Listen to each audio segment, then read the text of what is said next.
Fiorello. Here I am. Hi, everybody. All right. Well, since everybody's saying how they met Nick, I'll have to tell you, because I don't know if a lot of people know this, but the first time I laid eyes on Nick Polino was at the NJ Act. Well, at that time it was the ACT Awards, I think. It was at Huntington Hills Playhouse. And he was getting a Lifetime Achievement. And I'm thinking to myself, how the heck does somebody that young get Lifetime Achievement? Little did I know, he was Nick Polino Jr. Damn it. So I also thought he was the prettiest man I had ever seen in my life. And I made it my business to go and introduce myself. And when I did, I had my young son, James, with me. And I introduced myself, I told him who I was, I introduced James, and he said, "Oh, I need you in the final word. Can you be at rehearsal on Monday?" What? So James was in the final word at Garden Valley College. And that's how we first met Nick. At that time, I was going through a divorce. Bad enough, right? That's bad. 5 months later, when my kids were doing Little Me here on this stage, as Danielle told you, their father passed away. My ex-husband of 5 months. That is a tragedy. And honestly, I don't know how we could have survived it without Nick. Because he really did take us under his wing. And he brought laughter back into our lives when I don't think we ever thought we'd laugh again. It was a really hard time for me, but Nick was always there. That began a very long friendship, a very important friendship to me. And I will never forget him because I love him. I know my children love him. He became part of my family, and I miss him to this day. I went on to produce a lot of shows that Nick directed. My kids were in shows that Nick directed. I made my stage debut in chess when I was 44 years old. Like, who does that? I don't know. So, you know, he started this whole love of theater for me, and I really did appreciate that. But I used to go all over the state to see his shows, and one time I went to Boonton, New Jersey to see The Final Word.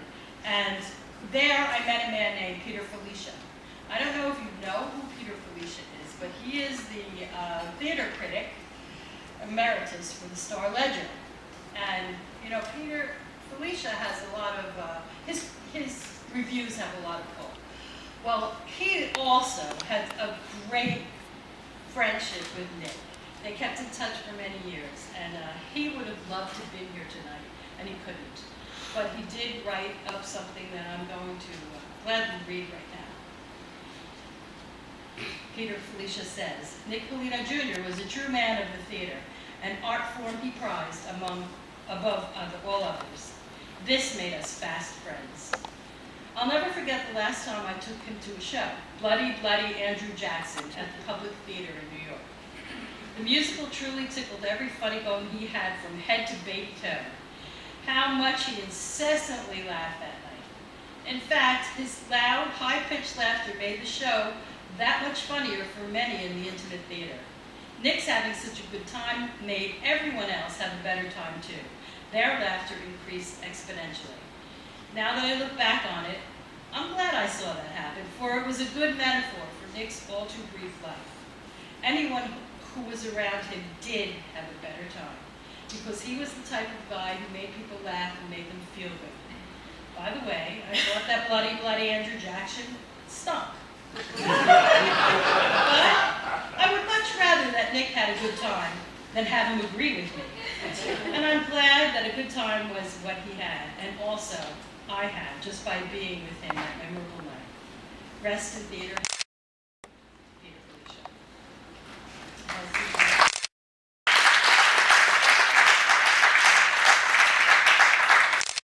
So thank you, Peter. And at this time, I have the distinct pleasure of ushering in the portion of our show where we talk about kids' theater. Because I resurrected Kidsville here. And before Nick became managing director, I had like a season or two under my belt. And when Nick became manager director, managing director, he decided that we should do 12 shows in 1 year. We made it to 10, so that was pretty good. And not all of them were great, but we sure had a good time. As a matter of fact, I can remember running sounds and lights for one of the shows. I think it was the Goose Girl. And I'm running sounds and lights. Nobody knows their lines. Everybody's ad-libbing all over the place. The kids loved it, though. And Nick came up to me and he says, listen, right before the curtain, he says, listen, this is what we're going to do. It's Gilda Radner's birthday. So, I've already told the cast this. I told them to ad-lib Gilda Radner into anywhere they possibly could. So you have to keep score. Oh, thanks. So now I have to keep score. We had the Gilda Radner forest. We had the goose named Gilda Radner. We had everybody was Gilda Radner in the show. The audience must have thought, what the heck is going on here? But it was a lot of fun, and the winner was Matt Viola. Yes. And I'll never forget that. I don't remember what his prize was, but he lives in infamy. So there you go. And so now, to bring us into the rest of the kids' portion of the show, is Nick's very, very dear friend, Debbie Bell.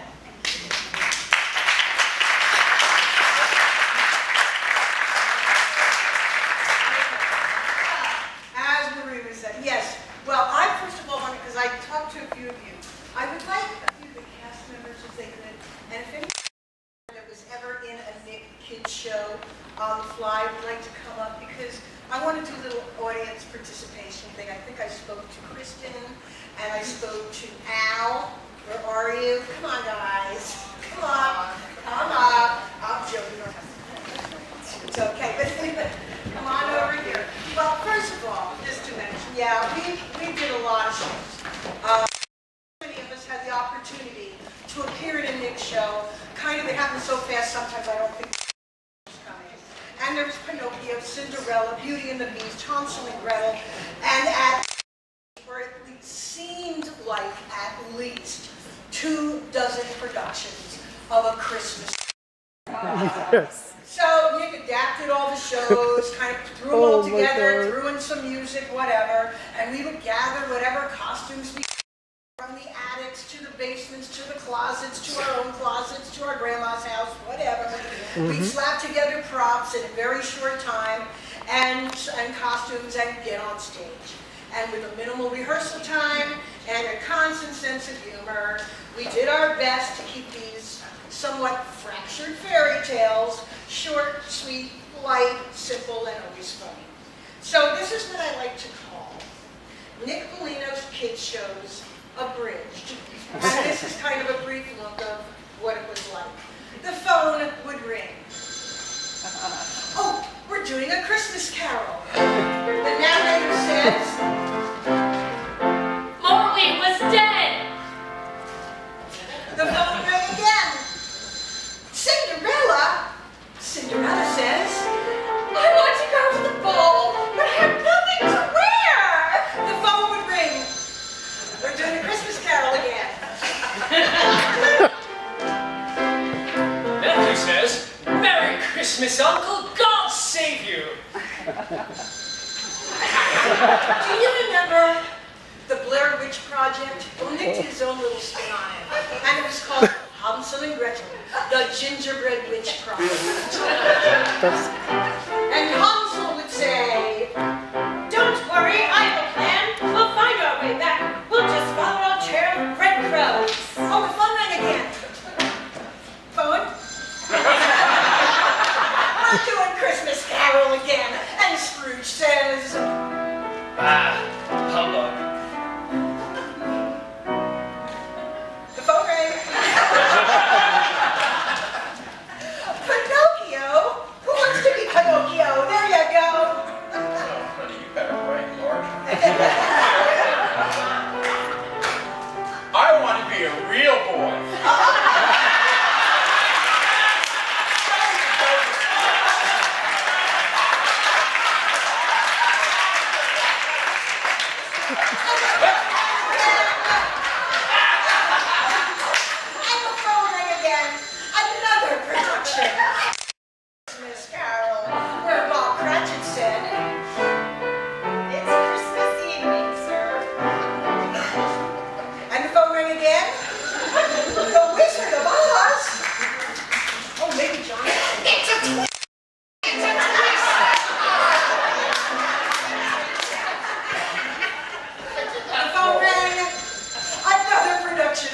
Christmas Carol.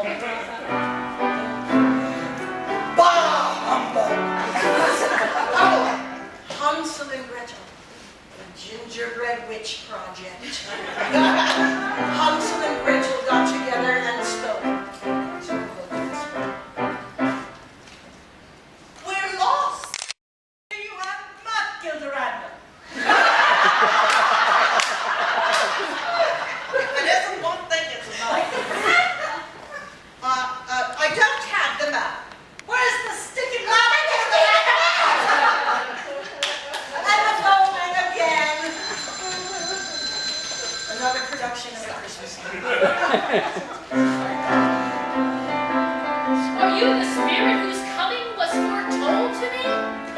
And the phone rang again. Oh, here's a good one. Hey, John, I need you for this one. We need you for this part. It's called The Adventures of the Country Mouse. Anybody in that show? Yes, me. Feather, Yeah. Foster Schwartz. Yeah. And I played one of the cats. And I have to just tell this story, because we tell the story. Nick and I were in this production, and we did 2 performances a day on Saturday and Sunday. On this one Saturday, we did the performance, we had a lunch break, we drove to my house, we're driving up Plainfield Avenue, and all of a sudden, this 92-year-old woman flies into my car.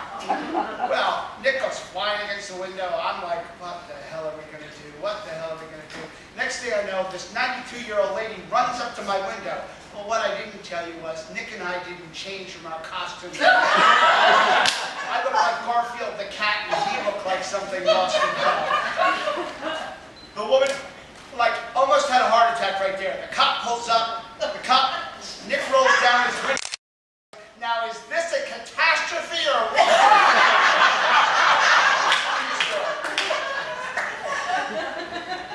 Oh, and this is the song that Nick and I sang. I once tasted a mouse. It really tasted... As Nick called this show, sorry for those who are, far right, the cunty mouse. And then the phone rang again. And the spirit says, I am the ghost of Christmas past. Oh. And then the phone rang again. Oh, this time we're doing the Wizard of Oz again. Auntie Em! Auntie Em! And the phone rang again. And we're doing another production of A Christmas Carol. And the second spirit said, I am the ghost of Christmas present. and then the phone rings again. How about Beauty and the Beast? And the Beast says, I want Belle to know that I am beautiful. and the phone rang again. Oh my gosh, one more production of A Christmas Carol. It's the ghost of Christmas yet to come. And the phone rang again. Oh, goody, a musical. You're a good man, Charlie Brown. And Lucy says, oh, Charlie Brown, why are you so wishy-washy? And the phone rings again. And